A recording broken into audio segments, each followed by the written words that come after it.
this. Right. Yeah. Please go ahead. Thanks for introduction. Yeah, thanks for introduction, and thanks a lot for the chance to speak here. So I'll be talking about this joint work with Simion Filip. So I actually gave, so I already say this, I already actually gave very similar talks before, so I apologize if you already heard about this. So let me start with the upshot. Okay, so the goal is to kind of study endofunctors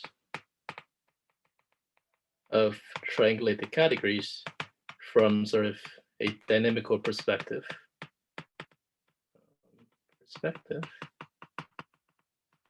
In the sense that, so if we say we have an endofunctor of a triangulated category D, and we look at the long-term behavior under large iterations of the functor, right? So we can consider like long-term behavior under large iterations f to the n. Okay, and by looking at these long-term behavior, we can kind of cook out some invariants of the endofunctor, and in particular, we'll discuss the following invariants. So this will lead to some invariants that one can associate to the functor f.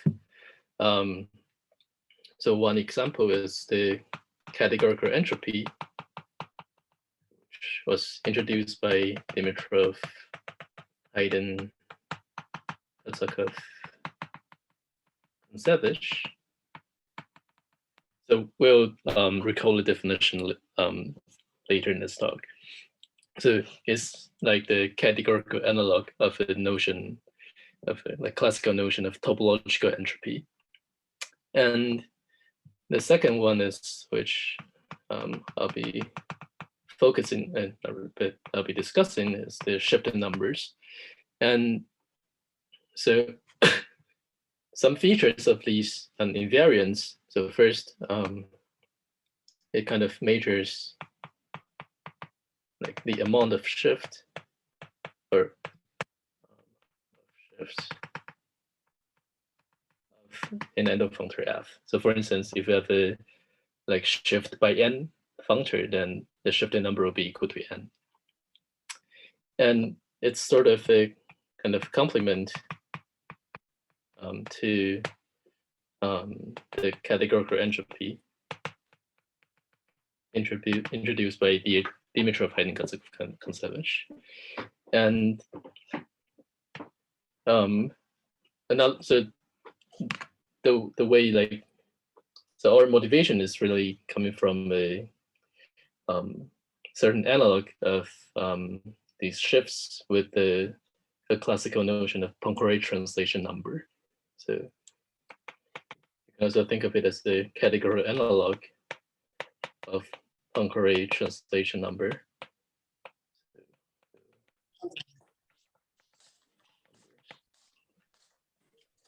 Yeah. So so maybe let me start with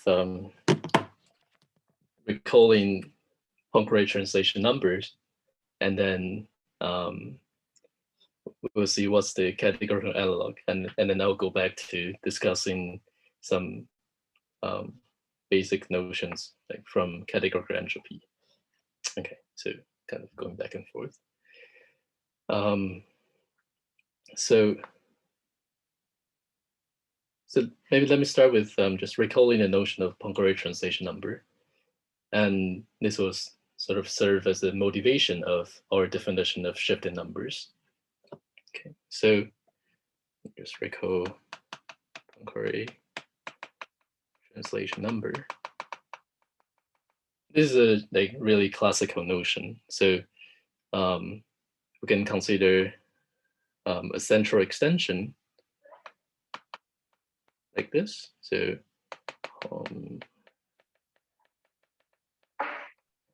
homomorphism S1, 1. Okay, so this is the group of orientation preserving homomorphism from a circle to itself. And this is the central extension, so essentially a lifting. So these are orientation preserving homomorphism from R to R, which are compatible with integral translations, right? Because these are liftings of maps from S1 to S1. Okay, and for for elements in this central extension, one can define the notion of Poincare translation number. Okay, so for F in this group, one can define rho F. It's defined to be limit n goes to infinity f n x naught minus x naught over n. Okay, so here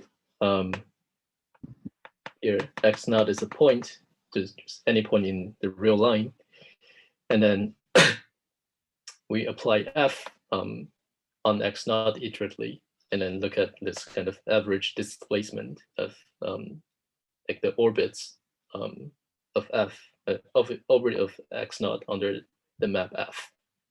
Okay, and it is so some facts about this number. Fact, so the limit always exists and is independent of the choice of the base point x naught, of the choice of x naught. And there are some nice properties, like it is compatible with integral translation, is conjugate invariant, and it's homogeneous, and so on. Okay, so there are some nice properties of Poincare translation numbers. Okay, and one of the goals of this talk is to explain the following analog. So maybe let me throw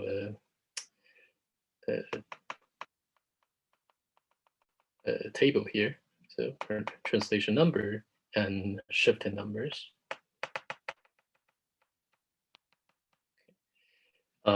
So on the translation number side, we consider this central extension. Right?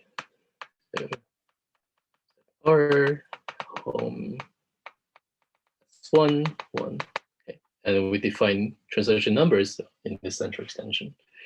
And on the sort of categorical side, if the triangular category is Z-graded, then we also have a central extension of this quotient. Right. So here the map is just sending integer 1 to the shift by 1 functor of a triangulated category.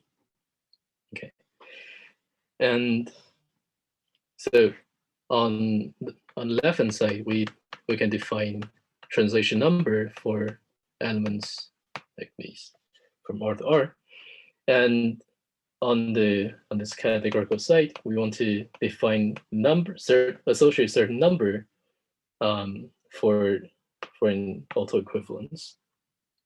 Actually, the definition works for endofunctors as well. So here, like the integral translation, so like +1. So this will lies in this group, will corresponds to the shift functor. Right?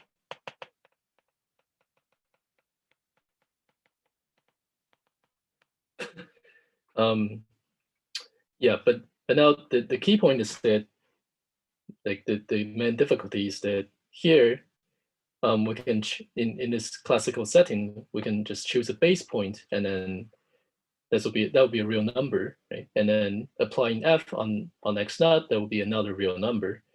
And so of course this will make sense. But in this categorical setting, well, we may what we can do is we can choose an object, right, and then apply the functor on this object iteratively. But of course, this doesn't give us a real number, so we need to have some way to associate numbers to objects. And so like these positions in the real line, we can use the kind of the phase functions to measure, to kind of assign a real number to an object. So like the phase function plus minus. So you can associate an object a real number. And I'll recall the definition later. So these are phase functions with respect to a stability condition on a triangulated category. Okay, so there's some choice here, like this choice that depends on the stability condition. Okay, and like there's some compatibility, like in the left-hand side, if we apply this integral translation on an element x, then this will be equal to 1. And the analog on the right-hand side is that if we apply the shift functor on an object and then use the phase functions to measure the phase of the object, then this difference will also be differed by 1. Okay, and one of our main result is that this limit n goes infinity by sigma plus minus fng and always exists. So yeah, I would recall this definition later. So G would be a split generator of a triangulated category, and then we just use a similar definition as this Poincare translation number. So we choose a split generator and then apply the endofunctor iteratively on this generator, and then use the phase function with respect to certain stability to get some real number. It turns out that this limit always exists and is independent of the choice of the stability and the split generator. Okay. And so it's really just an invariant. So long as the category admits stability conditions, then this is a well-defined number. There's a plus minus here, which I didn't explain yet. Okay. And there are some nice properties of these numbers, which is in common with the Poincare translation numbers. So I also explain these later. Okay, so that's the kind of the plan. In the end, we will try to explain this analog. Okay. Right. And yeah, any questions so far?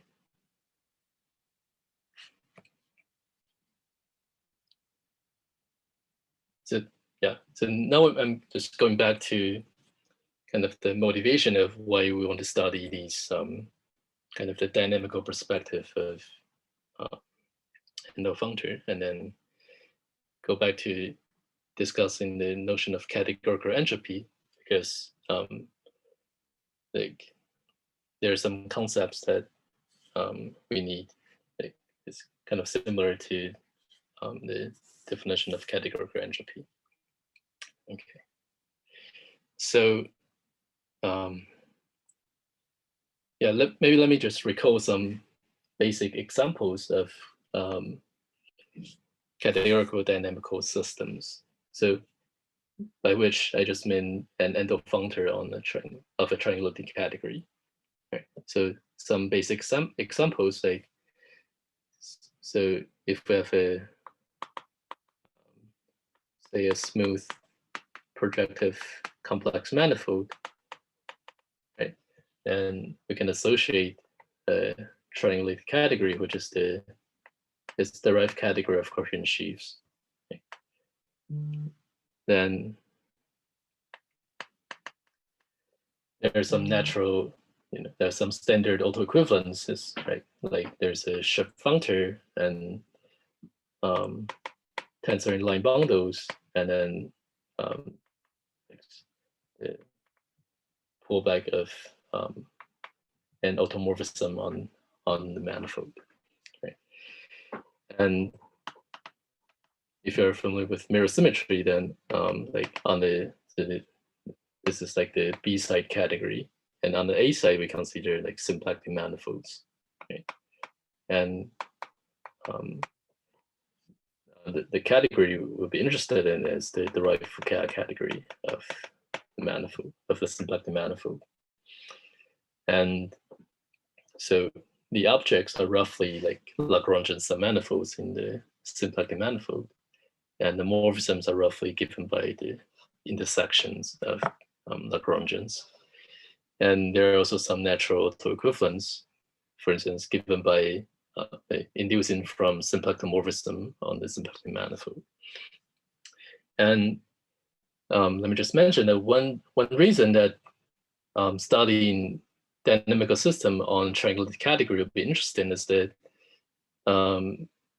so if we like assume the homological mirror symmetry, then like there's this if X and Y is a mirror pair of Calabi-Yau manifolds, then conjecturally these two categories are equivalent. Right?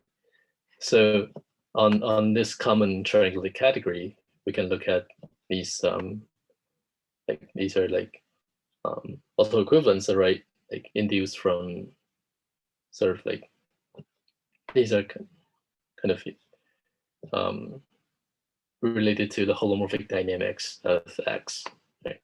And on this side, there are some autoequivalents which kind of arising from the symplectic dynamics of the symplectic manifold. So if we know these two categories are equivalent, then we can kind of talk about the mixing of the holomorphic dynamics of X and the symplectic dynamics of Y.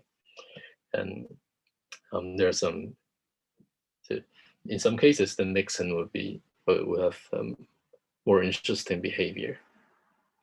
Okay, so that's one reason that these categorical dynamical system will be interesting. Okay. I feel like I'm writing too less, but hopefully it's fine. So let me try to recall the notion of categorical entropy defined by Dimitrov, Haydn, Gatzov-Kontsevich. And before that, let's briefly recall some properties of the classical notion of topological entropy. And the categorical entropy will be a categorical analog of that. Okay. So topological entropy, so as a very brief recap. So the setting could be very general, like so if X is a compact Hausdorff space, and suppose F is a continuous self map on X. Okay, then there's a notion of topological entropy, which I'll denote by H top. Okay, and so this is always a non-negative number, and this sort of measures the complexity of the map F. And instead of giving you the definition, let me only give you some examples. Because like the actual definition is not too enlightening. So the simplest example is if the map is finite order. So if some part of the map is the identity map, then the entropy should be 0. And another example, so now I'm going to discuss some examples from Teichmuller theory. So if we have a dent twist on the Riemann surface, on a Riemann surface, then the entropy will also be 0. So one way to think about, so let me just write down another example and then go back to this Dentwist example. So another example is if F is a pseudo-Anosov map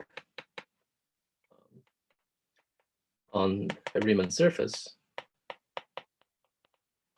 Pseudo-Anosov is like a generic element in the mapping class group. So it's sort of at a generic point of the Riemann surface, the map will stretch in one foliation by some factor lambda, positive, greater than 1, and then will kind of compress in the other direction by 1 over lambda. And in this case, the entropy will actually be positive and is equal to log lambda. And what I want to mention is that there are 2 other ways to get the entropy in this case. So first, we could also get the number by looking at the exponential growth rate of this intersection number of these 2 curves. So here, A and B are 2 curves in the Riemann surface, and this denotes the intersection number. So we kind of apply F iteratively on one of the curves, and then just count the growth rate of the intersection numbers of A and F and B. And the exponential growth rate will give the entropy, and is independent of the choice of A and B. So if we go back to this Dentwist example, then you can imagine why the entropy should be 0, right? Because when we're doing a Dentwist, maybe I didn't mention what Dentwist is, but it's like we cut the surface along a circle and then rotate one of the ends by around and then go it back. Right? So if we have like a curve here, then under the Dentwist, it will become something like this. Maybe a Jordan picture. It'll be twisted around. Okay. I guess the Jordan is correct, but it'll be twisted around along a circle. So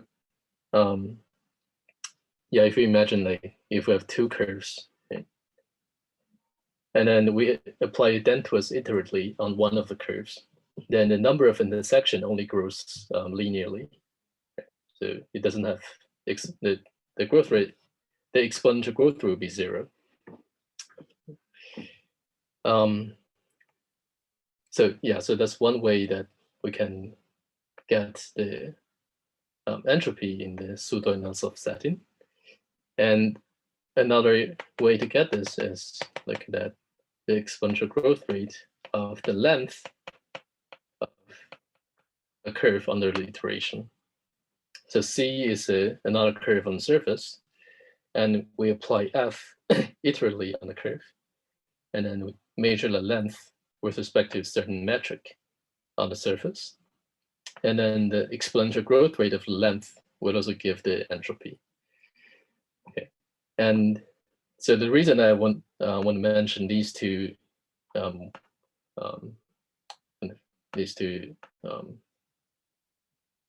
ways to get entropy is that they both have certain categorical analog in the setting of endofunctors of triangulated categories.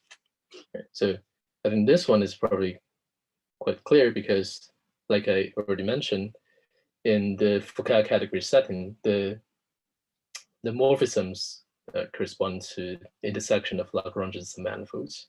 Right? So you can imagine that this intersection number will be replaced by the dimension of home space. Right? And then this guy here also have a categorical analog, which would be kind of measuring the mass with respect to a stability condition. So yeah, we'll discuss this later.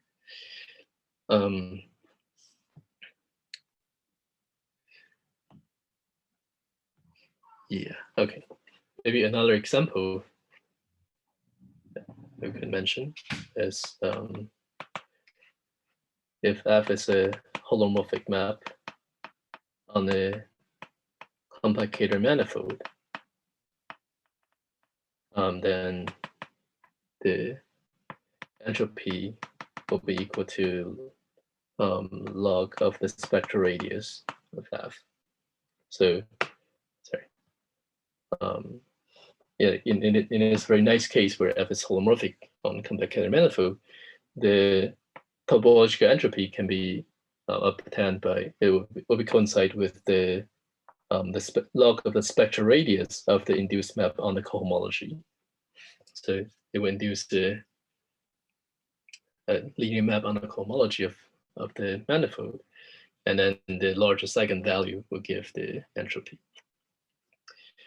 But so the categorical analog of this is not always true. But there is a very recent work on this by, I think I probably will mispronounce the name, but by Berkeley and Kim on, like, so they're also in the audience. So they discuss certain, like, notion of holomorphicity using the categorical language, which is very exciting. Yeah, okay. So let me recall the notion of categorical entropy. Okay. And so there are two ways that, as I already mentioned, like there are kind of two possible ways to generalize essentially like these two formulations. And it's not known whether these two definitions coincide in general. So yeah, so this was the one introduced first by Dimitrov, Haydn, Kosakov, Kontsevich. So it's kind of similar to this formulation. So although they didn't start with this definition, but it's equivalent to something analog to this. Okay. So here's the definition. And so if F is a endofunctor, and suppose G and G prime are split generator,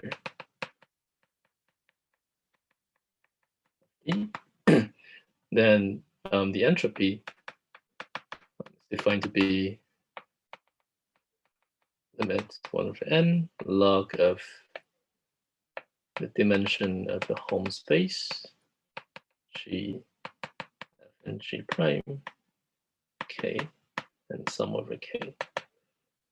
So just counting the dimension of the, so we choose two split generators, which could be the same, and then apply the endofunctor on one of them iteratively, and then compute the sum of the dimension of the Helm space between them.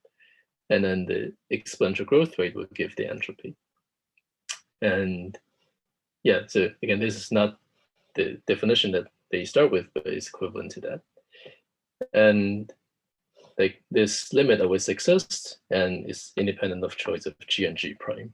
So it really only depends on F.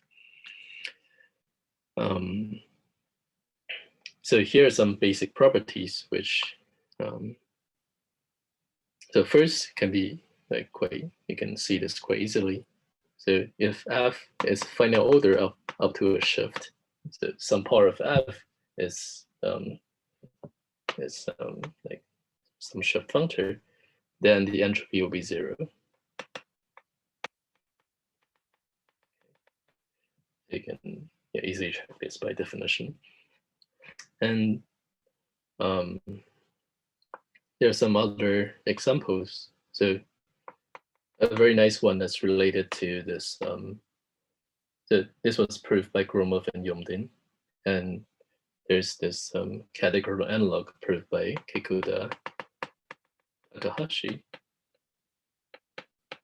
So again, in a case where have a holomorphic automorphism, then the entropy, topological entropy, will coincide with the categorical entropy of the pole-like functor.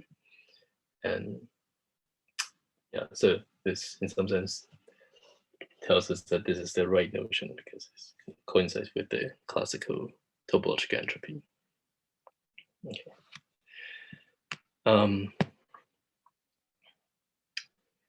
Yeah. And there's so as mentioned, there's another categorical, another way to define categorical entropy, which we don't know whether they're equivalent yet, by kind of looking at the analog of this formulation here. So for this, we need to recall the notion of stability condition of triangulated categories.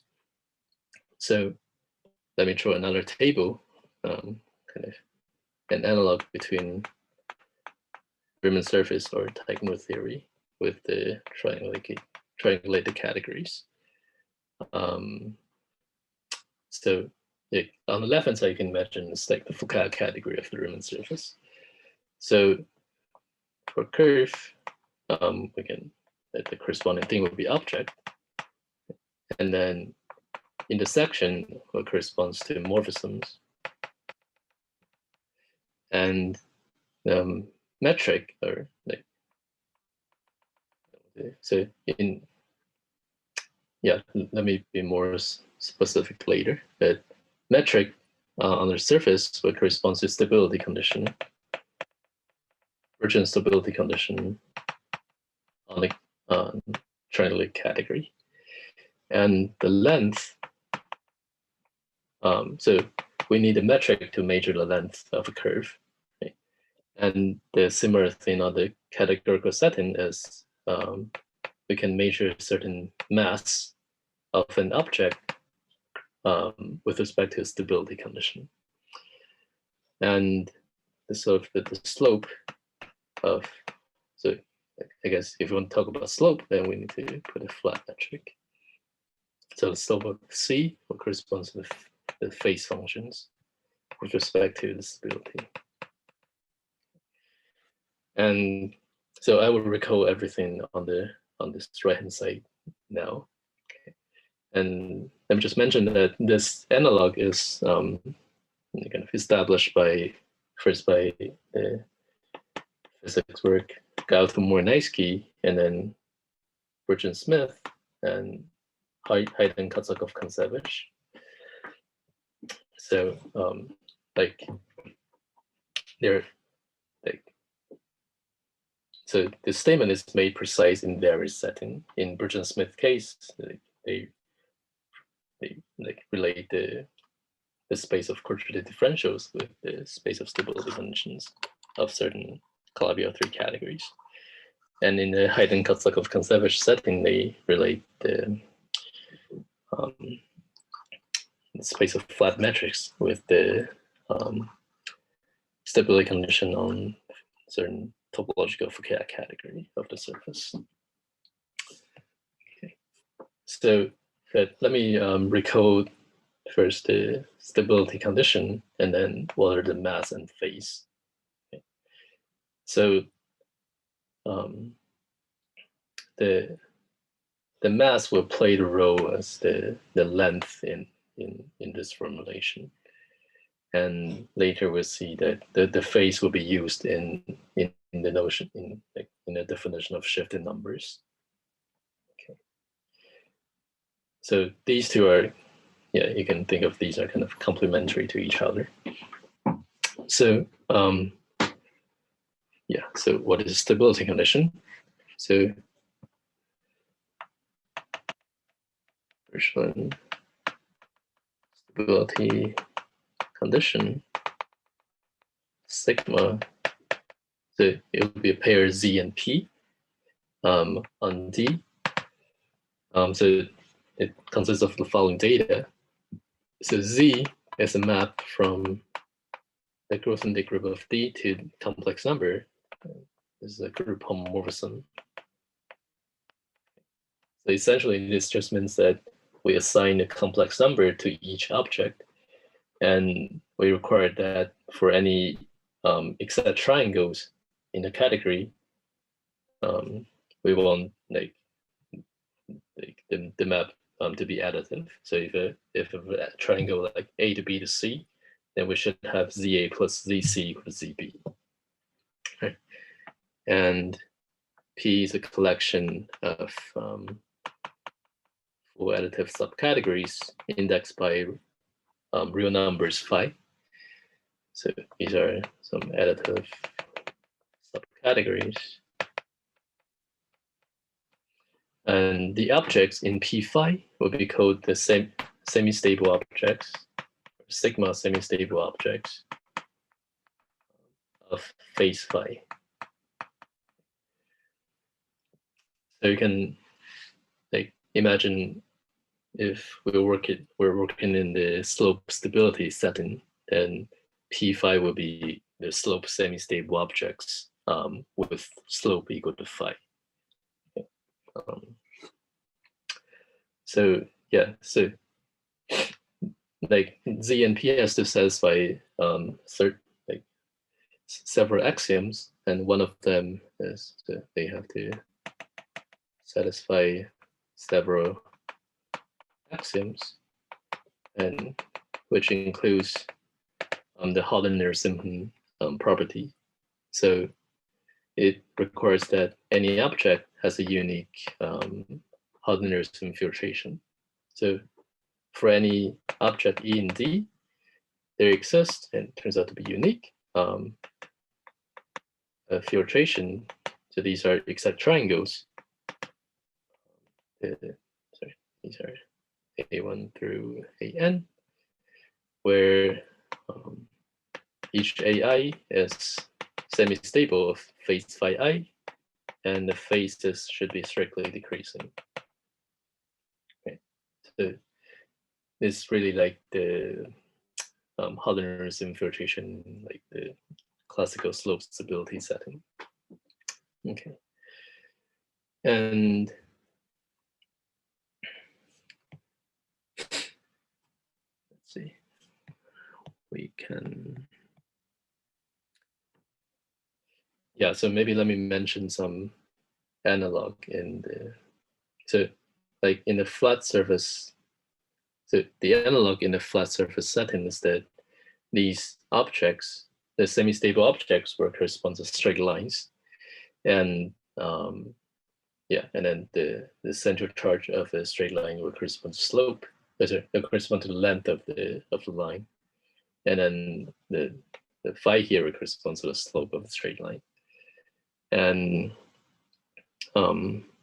perhaps in a symplectic setting, so if D is the derived Foucault category of some symplectic manifold, then conjecturally a holomorphic, so if we impose a complex structure, so impose a holomorphic top form to the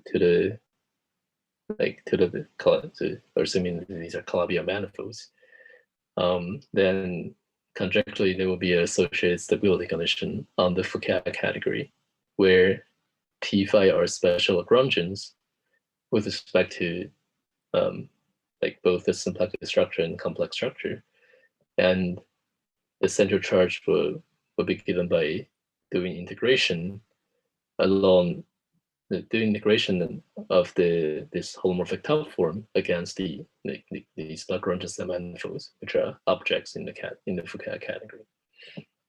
Yeah, so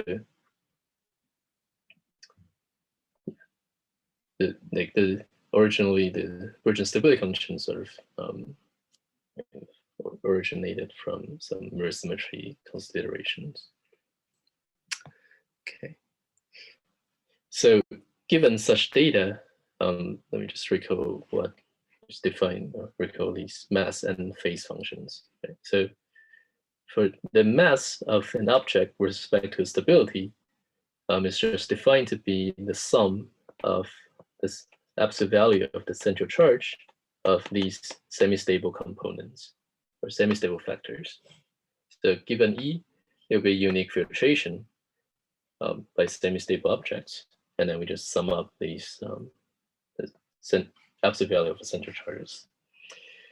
And the phase here we have a plus minus, so the plus would be the largest. So the plus would be defined to be the phase of the largest phase in this semi-stable decomposition, and the low, like phi minus, is defined to be the lowest phase in this filtration. Okay, so that's the definition of mass and phase with respect to the stability condition. Okay. And yeah, so another definition of categorical entropy is just define. So let me go back here. Right, so we replace the length by mass here. Right, so we can. So here's another definition, which was made, was kind of sketched or proposed in DHKK and worked out in detail by Keda. So we can denote by H sigma. It's defined to be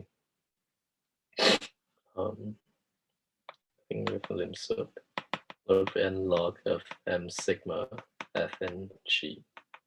So here we replace C by split generator, and then apply the endofunctor iteratively on the split generator, and then we measure the mass with respect to a stability condition, and then again look at the exponential growth rate. And so in general, it's not known whether these two entropies coincide. So there are some cases which we know they're the same, proved in the paper by Keda. Okay, so the only reason that I mentioned like all these is just because that in our definition of shifting numbers, we also need to use the phase functions. Okay. So I feel like I'm spending too much time on entropies. So let me go back to what we want to discuss. So shifting numbers. So the motivation is really that the entropy kind of doesn't capture the amount of shifts. So one way to see this is that, sorry, scrolling too much. So the like if I have a shift like by m functor, then the entropy doesn't give us anything. And also that if you look at like this other formulation, the entropy kind of only concerns the mass, and it doesn't use the phase function. So we want to like find some numbers that are kind of complement to the entropy. And yeah, so let me just mention the main result. So the first, when step is non-empty, the limit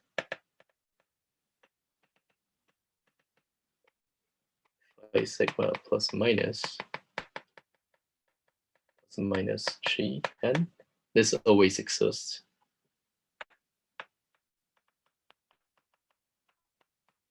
And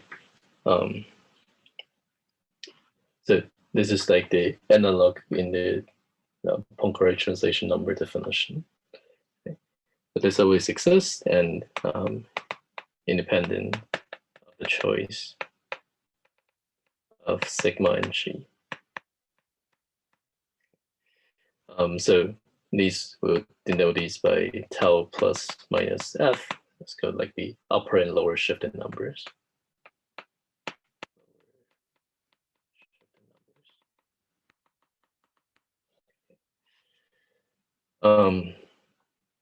So yeah, later we'll see some examples, but so this requires the existence of stability condition. And there's another way to get the same number, which is by looking at the entropy function, actually. So Dimitrov, Haidt, and Kontsevich, they also consider this kind of entropy function, where we look at G, F, and G prime. Okay. And then we put the exponential minus KT here. So we just put an extra exponential term here, which kind of captures the shifts. So when t equals, so this is a function on this real number t. When t equal to 0, this just equal to 1, and just give the categorical entropy. And so what we can prove is that this function is always a convex function, and take values in like non-negative real numbers. Takes values non-negative real numbers, and moreover, there's a bound of these functions. So like this entropy function will lies in a very precise region, the graph of the function. If this t, this is HTF, and we know now we want to draw the graph of the entropy function. This is a function depending on t, and we know the y-intercept is the entropy. Okay? That's the entropy. Now, if we draw two parallel lines, where the slope is the upper shifting numbers, the slope, and here we draw two parallel lines which has slope tau minus f. Then the entropy function will be a convex function that lies in this strip. So the entropy function, the graph of it will be something like this. So it's a convex function that lies in this region. That's HTF. So another way to say this is that the linear growth of the entropy function in the positive infinity and negative infinity directions are they coincide with these upper and lower shifting numbers. Yeah, and in general, like the entropy function is kind of messy. So even in some simple cases, it's kind of hard to compute. There's some, in some cases, there's some combinatorics that one needs to do to pin down the entropy function. But even in those cases, the entropy and the shifted numbers could be computed, although the whole function is kind of messy. So yeah, so maybe let me just mention some basic examples, and then we'll discuss some properties of these shifted numbers. So the most basic one is just shifted by n, right? And you can check that the entropy function is given by nt.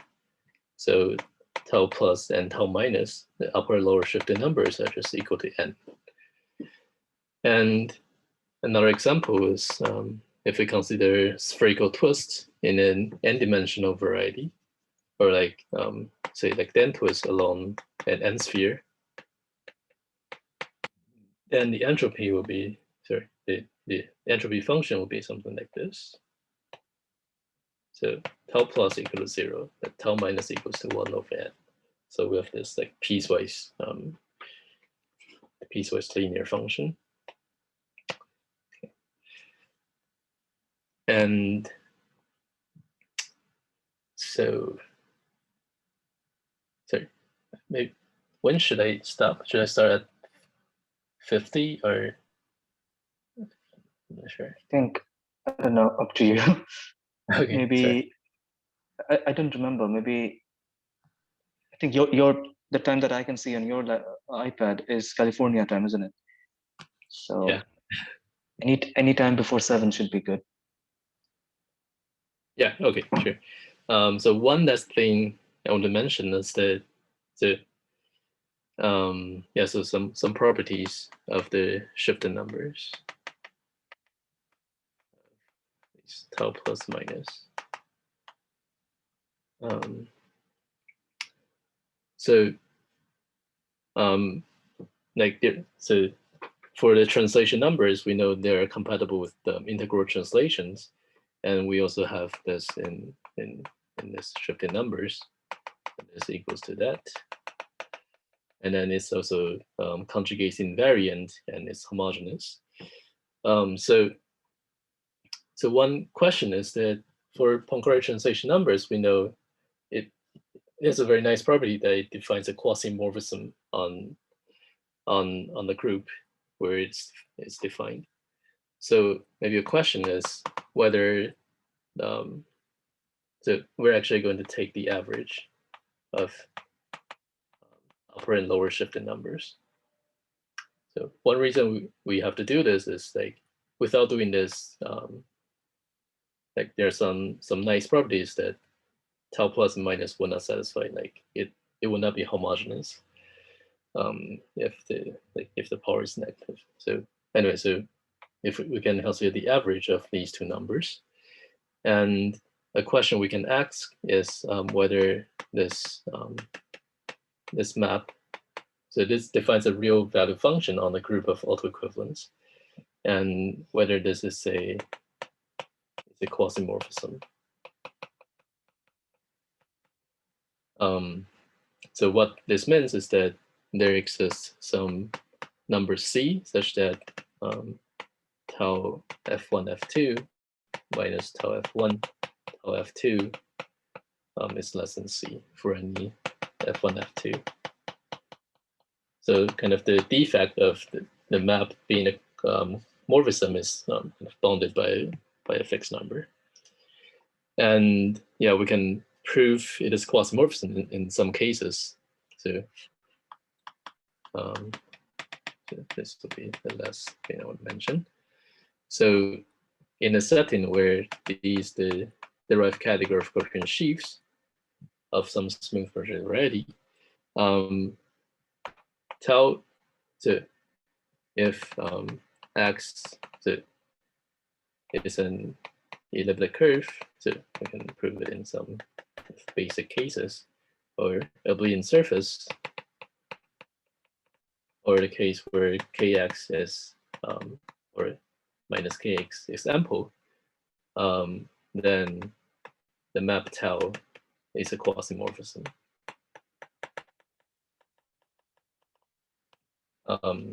So yeah, so there's some interesting details here. So in the case of elliptic curve, the map tau actually factors through the Poincare translation number, and in the Euclidean surface case, it kind of coincides with some quasi-morphism on like the certain Lie group of Hermitian type, and this kx is ample or anti-ample is somehow the most trivial one because only the standard autoequivalents are involved, and it really just the shifted number is really just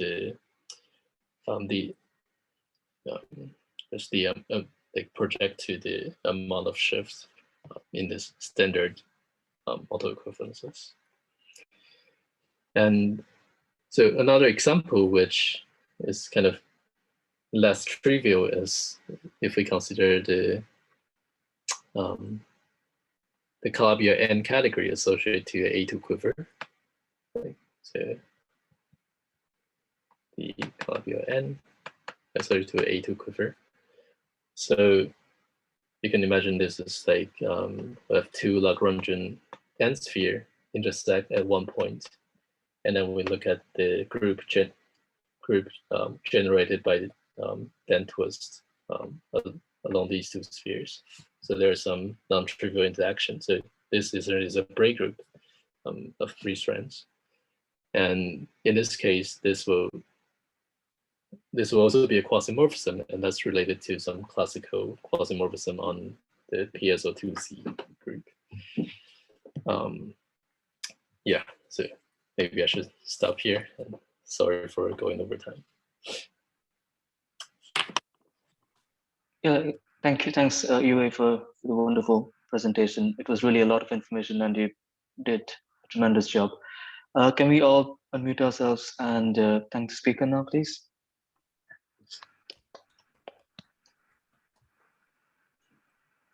Okay, sorry, I said thank, I meant applaud, but yeah.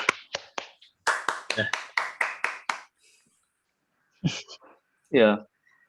All right, if you have any questions for Yu-Wei, please either write them in the chat or unmute yourself and speak. Can I ask a question? Federico here. Yeah, please. Yeah, go ahead. Yes. Hi, thank you very much for the talk. So I have actually 2 questions. So the first one is about this question of being a quasi-morphism. Do you have any insight apart from these cases you have proven? Yeah, actually, no. So we don't know whether it's true in general or not. Probably not. And the other question is that, do you know whether there's any relation between these shifting numbers and what happens if the category has an SOD? Category of Let's say that you take an endofunctor, right? And the category has a semi-orthogonal decomposition. Can you say something about the shifting number on the whole category relating to, I don't know, the projection of the endofunctor on the two components? Is there any?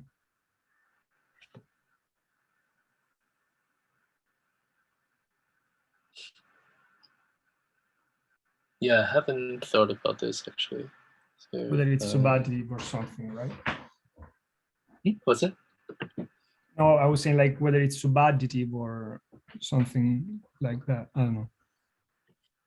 Mm.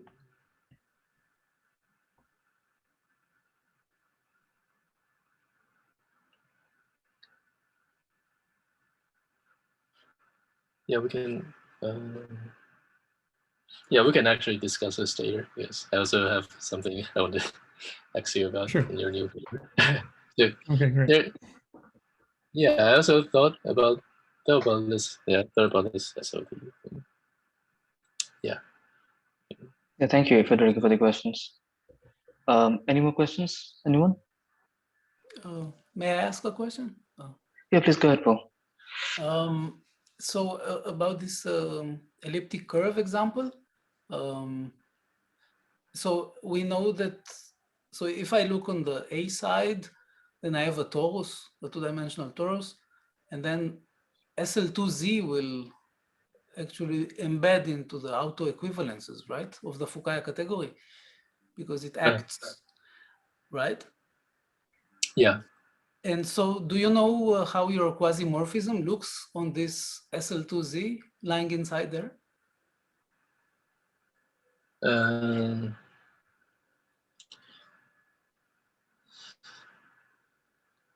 Because that's an interesting object already, a quasi-morphism on SL2Z, it might be. Right. Let's see.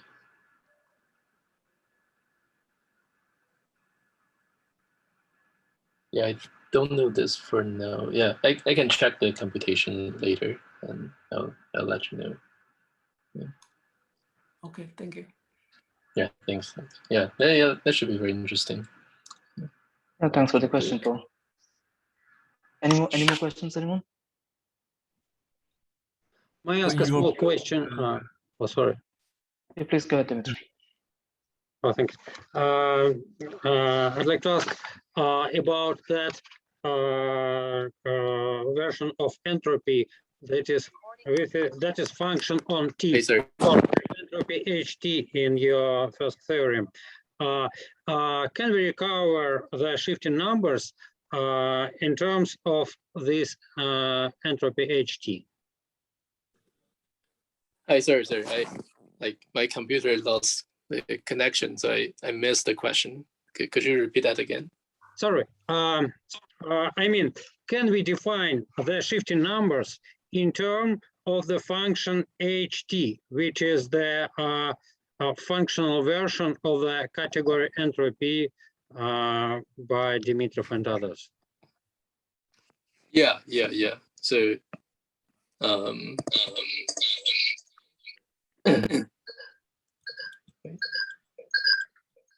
sorry. Oh, wait. Yes, I know. Oh.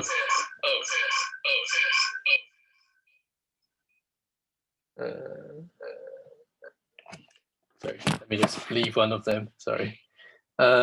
Yeah. So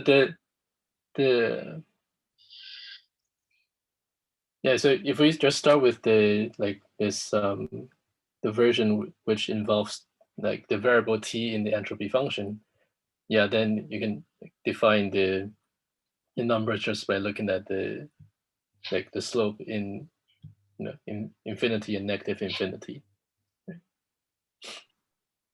Yeah. Okay, thank you. So this is a kind of asymptotic for this HT, yes?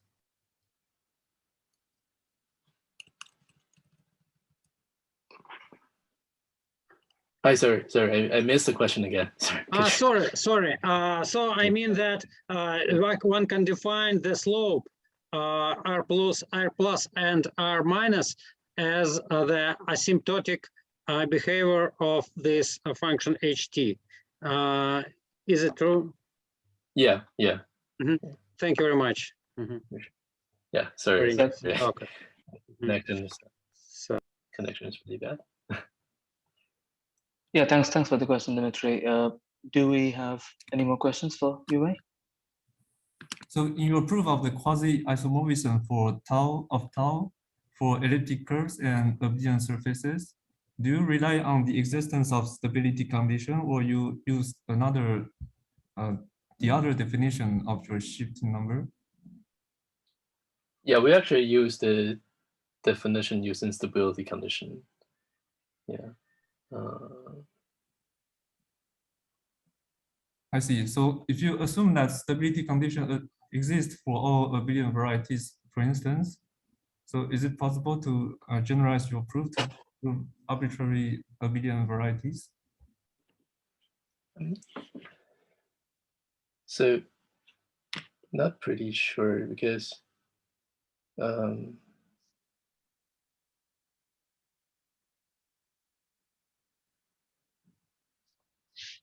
yeah, I think we use some results that are specific for stability condition for these two cases, and yeah, I'm not sure whether they're true in general actually.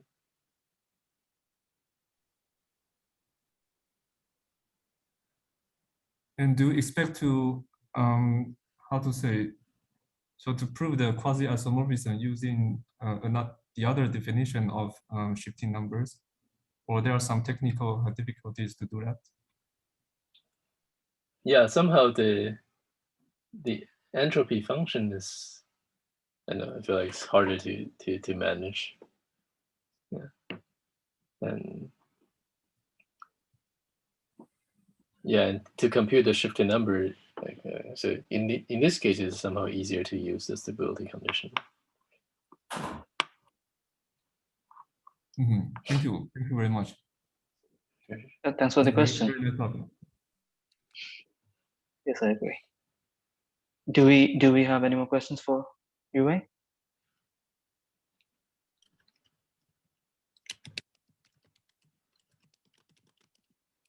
No?